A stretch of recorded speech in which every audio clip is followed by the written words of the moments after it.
बच्चों, let's see this question and the question says the difference in angular momentum associated with the electron present in consecutive orbits of hydrogen atom is n-1 h by 2 pi। बच्चों, जो हमें चार statements दी गई हैं, चार options दिए गए हैं, इनमें से कौन कौन से करेक्ट है? तो जो फर्स्ट ऑप्शन कह रहा है कि जो अगर हम कॉन्सिक्यूटिव ऑर्बिट्स देखें और उनमें इलेक्ट्रॉन्स जो प्रेजेंट है उनके जो एंगुलर मोमेंटम का डिफरेंस आएगा वो n की वैल्यू पे डिपेंड कर रहा है इसके अकॉर्डिंग। बट ऐसा नहीं है, वो n के वैल्यू के इंडिपेंडेंट होता है, वो सिर्फ और सिर्फ l पर डिपेंड करता है।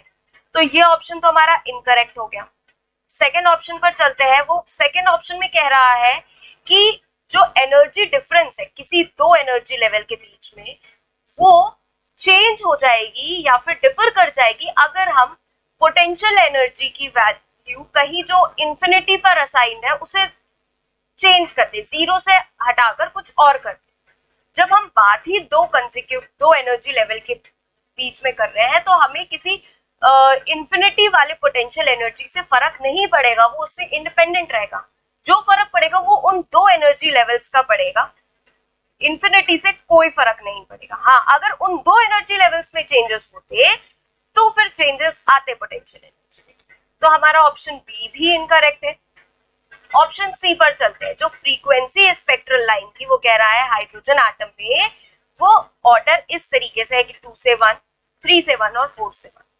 अगर हम बनाए, ये फोर्थ लाइन है स्पेक्ट्रल लाइन, ये थर्ड, सेकेंड, फर्स्ट।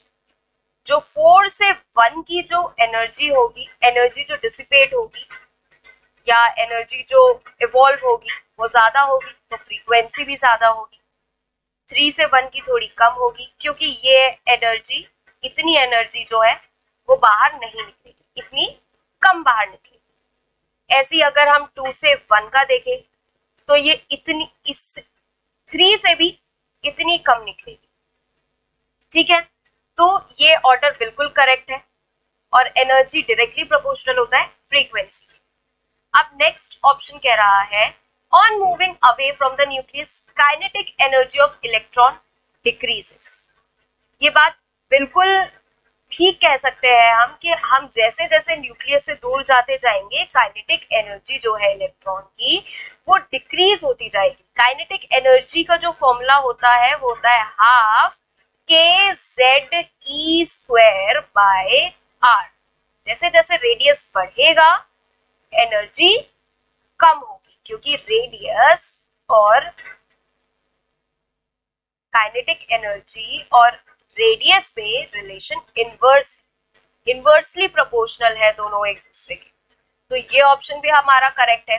तो फाइनल आंसर जो हम रिपोर्ट करेंगे वो होगा option number C and option number D. I hope all of you understand very well. Thank you and best of luck.